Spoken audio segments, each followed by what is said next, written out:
beautiful Myrtle Beach, where vacationers play in the sea and sand and soak up the sun. Well, it's no day at the beach for our monster truck racers, who won't be riding any waves, but engaging in some car surfing just the same. Awesome air-grabbing action next. This is Trucks and Tractor Power, featuring the all-stars of TNT's Monster Truck Challenge.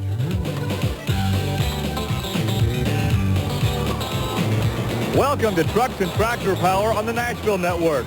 We're in beautiful Myrtle Beach, South Carolina. Hi, everybody. I'm Gary Lee alongside Rich Hooser. And Rich, after a brief sabbatical, a real tour veteran is back in competition. Right. David Moore is formerly the driver of Equalizers, now behind the wheel of the Ford No Problem. Now, he doesn't foresee any problems with driving the truck. He's real good at what he does, but he says the steering is a little bit different from what he's used to. So that's the story on No Problem. But speaking of problems, this track offers a special challenge. Right. It is very narrow. Pit road, of course, in a NASCAR track, everybody's familiar with that. It's not real wide, and you got a 12-foot wide truck going down between two walls. You got to watch out for them walls. We'll be joined momentarily by Army Armstrong, but first we'll take this break and then come back to Myrtle Beach.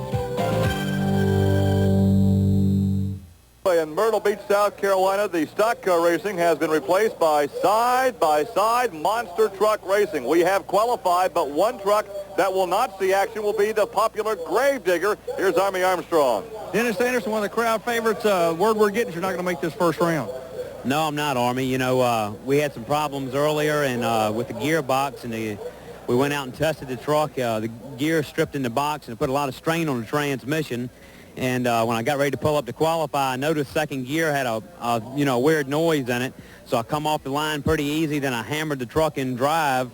And then on the way back through pit road here, I could hear some noise inside the truck. And we went back and checked it out. And I've got a hub going away in the transmission, I guess. So we're not going to be able to make it. There's not enough time in between rounds to change transmissions, get all the safety loops back on it. So we're going to be down for the night.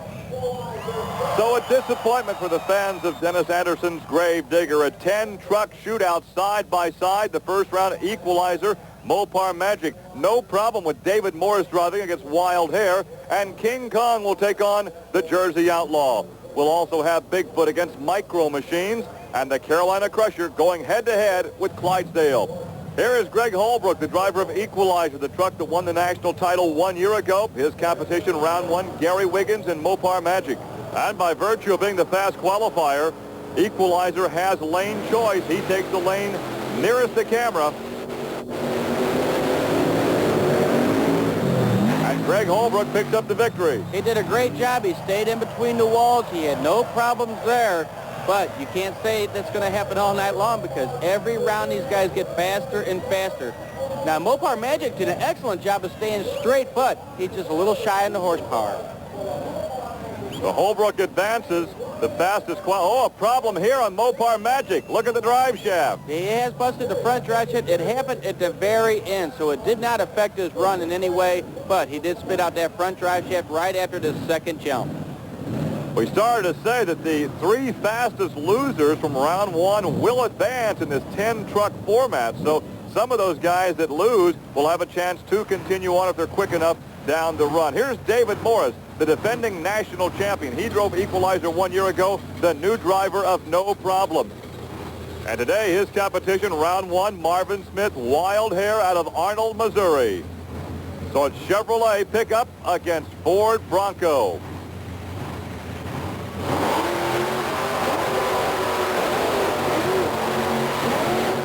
And David Morris will not be too happy with this run as Marvin Smith takes the victory here in round one. And Gary, when I talked to David earlier, he said he wasn't afraid of the truck by no means. He just thought that the steering was a little different than he's used to, and I could see that problem. He got a little out of shape there, and the throttle is a little bit different than his old truck, too, so he couldn't actually stay in the throttle and keep the vehicle straight. Well, Marvin Smith, they're going through all kinds of gyrations in the cockpit. Perhaps he wrenched a neck on that run. Yeah, Mike kind of just lining his head back up, I guess, after that run. He's taking some bad bounces there. And here is Steve Kane out of Killeen, Texas in King Kong. This is one of the older trucks with a new body on it. And this is Mike Wine, the Jersey Outlaw, a pair of Fords. However, the King Kong Ford is using Chevrolet power. Right, and of course, Ford power in that Jersey Outlaw is a brand new blown injected alcohol burning engine. He's doing great. Well, right Right now, the Outlaw with the slight lead, but King Kong comes back to take the victory.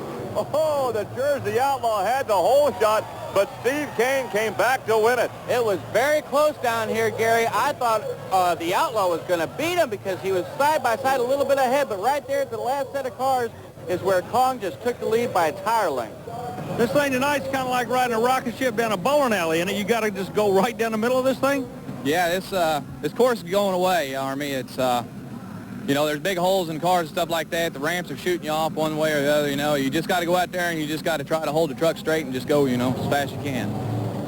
Well, here's a look at John Pyatt in Bigfoot number 4 out of St. Louis, Missouri. The first round, he will go up against a new machine, Kurt Fisher, in Micro Machine out of Jefferson City, Missouri. Of course, Gary, the Micro Machine is owned and built by the Breen Boys Racing Toys. And he gets off to a very poor start as John Pyatt will take the victory here in round 1. Now, Kurt had problems with the front axle, and I'm not sure if he busted the drive shaft or an axle, but I've seen some parts come out down here. I'm going to try to get over to him and find out exactly what happened, but I believe he broke the front axle in the vehicle.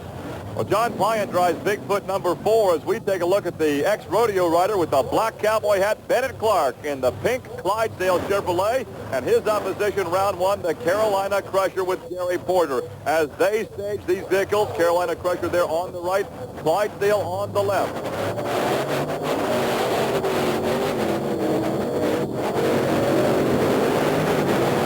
Clydesdale, a bit of a surprise there. Yeah, it is. He's been running good lately, but I'll tell you, the reason Carolina Crusher, I think it was, is because the track is a little short for him. He likes some real long courses where he can get his speed up, and the Clydesdale's low-end power just took advantage here, the second set of cars.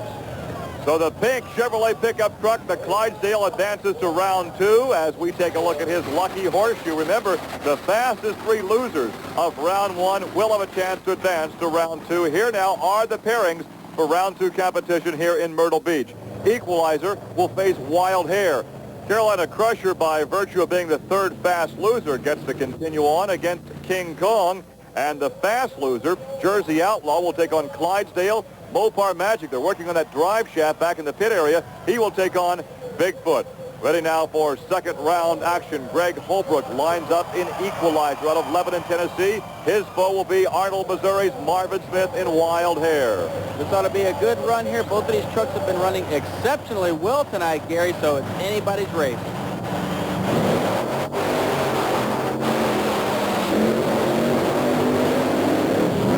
Like Greg delayed for just a moment at the start, but then he came from behind to take the measure of the Wild Hare. He did so, and he did a great job at it. As you watch him come over that first set of cars, like I said, he let off it a little bit. He didn't want to get a lot of air, so he could get on the ground and get lined up and put all the power to them tires to get over that second set way far ahead of Wild Hare. So Greg Holbrook in that right lane advances. The old saying in racing, you have to go slow to go fast, may be applicable here this evening because they don't want too much air as they go over these cars. As round 2 action continues on the track, the action continues here in the pit area as these trucks are prepared for more competition. There's Rich Schaefer as he stages the next 2, and that will be the Carolina Crusher with Gary Porter out of Wadesboro, North Carolina, and he will take on King Kong with Steve Kane. And Kane will have that near lane. That's the big Ford with the Chevrolet power plant. And King Kong does have lane choice in this round and prefers that inside lane despite the walls on either side of that vehicle. Heard Steve say earlier this track is going away on that inside lane, and there is the green.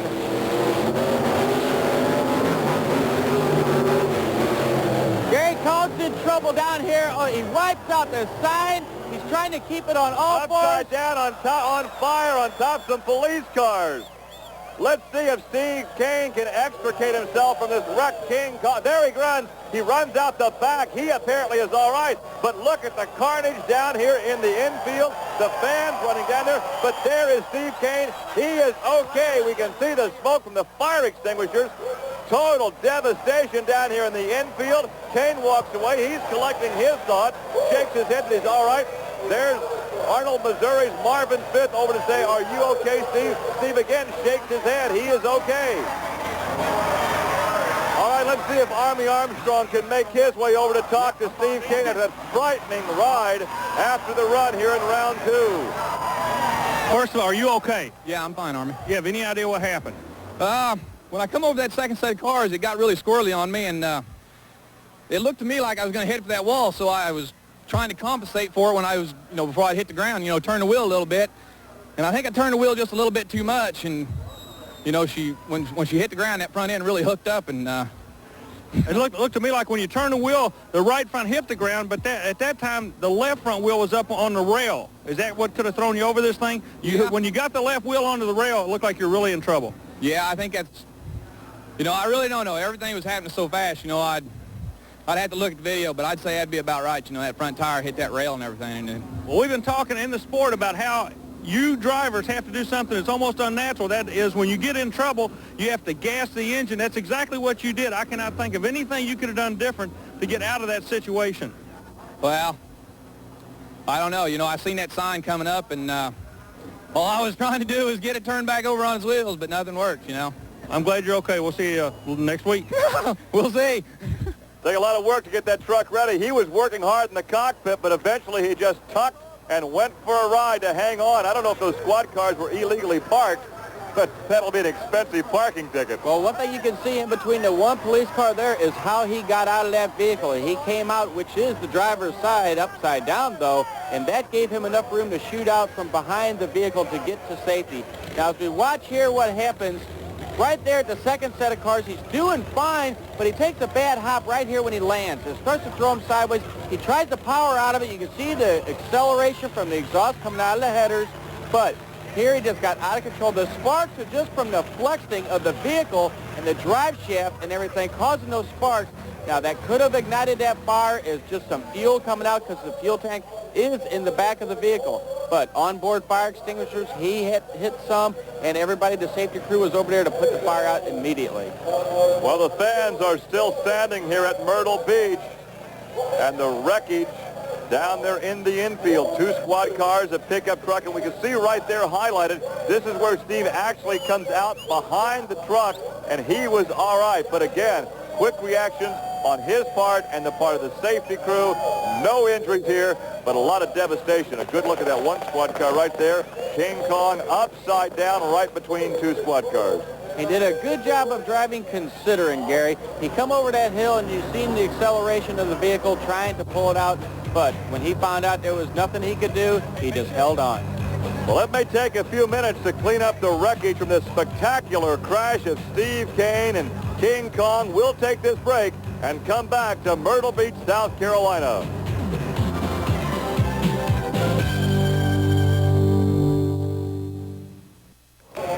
At sunset in Myrtle Beach, if you have just joined us, we have just cleaned up the debris of a frightening crash involving King Kong and Steve Kane. It happened in round 2 competition. Watch Kong as he concludes this run. Kong in the right lane, out of shape right here, tries to power out of it, goes over the wall, clips the sign, and ends up on fire upside down between 2 squad cars. But we are very happy to report in all that carnage, Steve Kane was uninjured. As round 2 competition continues, the Jersey Outlaw, the fast loser from round 1, will go up against Clydesdale and Mopar Magic. They have fixed that drive shaft. He will go up against Bigfoot. Here's Bennett Clark out of Powder Springs, Georgia, in the pink Chevy pickup they call the Clydesdale, against the Ford Outlaw, the Jersey Outlaw of Mike Wine. Mike Wine's been running exceptionally well here tonight. Let's see how he can do against Bennett, who ran real good earlier. And the Jersey Outlaw got the jump, and Mike Wine will take the victory. The Jersey Outlaw has just been running so well tonight, Gary. That new motor is blown injected on alcohol. It's running to its peak. They've done a lot of work to that truck all weekend long, trying to get it running just right, and I think they've done it. Let's go down to the pit area now and Army Armstrong. Mike, you guys have been hammering all year long trying to get the right combination on a bad luck night for some guys. This could be a good luck night for you guys. Last week I hit that wall, and I'm determined not to hit that wall again. So I'm coming off the line as hard as I can to keep the truck straight. Then I can ease up on it, and I can control the truck when I'm down here. That's the problem Kong just had a little while ago. After a lot of work in the pit area, Gary Wiggins and his crew are ready now with Mopar Magic. They have changed that front drive shaft, and he will go up against John Pyatt in Bigfoot. John's been running pretty good tonight, so Mopar Magic's going to have his work cut out for him. The trucks are staged, the final twosome in round 2 competition. And John Pyatt got the good jump, and he takes the victory, and he will advance on to the final 4. He did a great job of driving that old Bigfoot forward. That's one thing that truck does, is stay straight and land smooth. Now, he takes kind of a few bounces in between the first and the second set of cars, but he keeps the truck under control, keeps it straight, all tires on the ground. That means all horsepower to the wheels. An enthusiastic crowd on hand here at the Myrtle Beach Speedway. They have been on their feet virtually all evening long. We are down now to the final 4. Let's go back to the pit area and check in with Army Armstrong. Well, Gary, you've seen a lot of good racing. I know Rich has too. As a matter of fact, he's been here, but we're down to 4 right now. This is the top half of the pairing. Equalizer. Keep an eye on this kid.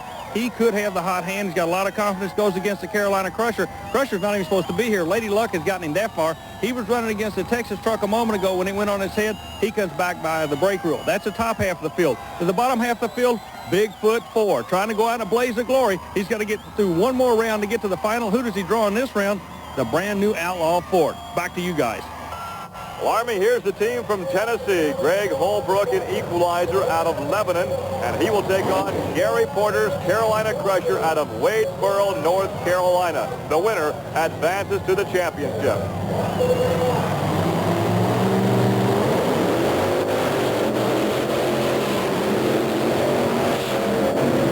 Well, both trucks had a very tentative start, but by the length of a fender, it was Greg Holbrook in equalizer. It was very close down here, Gary, side by side the whole way. I kind of thought equalizer he should have gave it a little bit more because it was too close, but he had just enough power to edge him out right at the finish line. By virtue of being the fast qualifier, Equalizer had lane choice, and he chose that right lane, the one nearest the pit area. That has been a trouble area throughout the evening, but he makes it work for him, and Equalizer will move on to the championship. And Gary, Equalizer's on his way back to the pits to check it out and get ready for the final round. But first, I was talking to John Pine a little earlier, and he's up next in Bigfoot, and he's going against the Jersey Outlaw. And I was talking to John, and the only thing that he thinks that this truck will possibly lose is being under horsepowered. Mike Wine in the Jersey Outlaw has a lot more horsepower than Bigfoot right now, but Bigfoot 4 handles supremely. We'll see what happens. We can see the horsepower right there at the start, and Mike Wine takes the victory. That, as you indicated, was the concern of John Pyatt, and that is what will eliminate Bigfoot this evening. Exactly what happened. It was just underpowered. That truck definitely needs more motor in it. Matter of fact, that's the same engine in that truck that was in there when I was driving it, and it was starting to get under horsepowered then. Well, the fans remain on their feet. We are down to the final 2, the shootout between Equalizer and the Jersey Outlaw coming up. No, this is not a wreck or salvage yard. This is the aftermath of an accident involving King Kong that wiped out 2 county patrol units. The police officer now going through for his personal belongings. I'd like to see the accident report on this one. Here's what happened earlier in round 2. King Kong with Steve Kane in the near lane was about to conclude the run when he got out of control, tried to maintain control by staying on the power, and watch what happened. There go the squad cars. What would you tell your boss there? I'd have no idea, Gary, but at least that we know everybody was okay, nobody was injured. Well, I'm glad my rental car is parked out behind the grandstand as the fans are on their feet. We are ready for the finals, and there is Mike Wine, the Jersey Outlaw. He goes up against Greg Holbrook and Equalizer. The defending national championship truck, Rich Schaefer, begins to stage them now. The fans are on their feet. They're applauding. It all comes down to one run for the championship in Myrtle Beach. And the Outlaws stumbled. The Outlaw had the lead. He stumbled, and Greg Holbrook takes the victory. The Outlaw did have problems after that first set of cars. He got the jump on equalizer. He was over the cars first, but that bouncing around, I think he threw out something under the vehicle, either the transmission or a drive shaft. I'll have to go back and check and see what happened. Well, there's a thumbs up from Greg Holbrook as he climbs down to accept the applause of the fans here at Myrtle Beach. Let's go down to Army. Greg Holbrook, when you came to Myrtle Beach, you had one job to do, and you did your job. Yeah, Army, I'm real proud of the truck and my driving this weekend. I've done a pretty good job. Yeah, you did a real good job. How about this guy from New Jersey? You know, he's been working a long time to get here. He ran you hard for the first half. Yeah, he run real good the first year. He had a small motor in there, and he's put this big motor in here, and so as he gets the bugs worked out of it, he's going to be tough running. Well, Mike Wine has to be happy with second place. So for Rich Hooser and Army Armstrong, I'm Gary Lee. Thanks for joining us. We'll see you next week on Trucks and Tractor Power. Now, here's news about an exciting new release from Diamond P Sports. It's time to shake, battle, and roll. Call 1-800-453-2800 for 70 minutes of awesome air-grabbing rooster tail spring action from the worlds of monster truck racing, truck and tractor pulling, and mud bogging. Relive the great moments of thrilling side-by-side monster truck racing. Feel the ground shake from the raw power of truck and tractor pulling. And get down and dirty as the best mud racers battle the slime for the fastest time. All this incredible action on one video cassette just by calling 1-800-453-2800. That's 1-800-453-2800. Strap up for a ride on the wild side. It's time to shake, battle, and roll.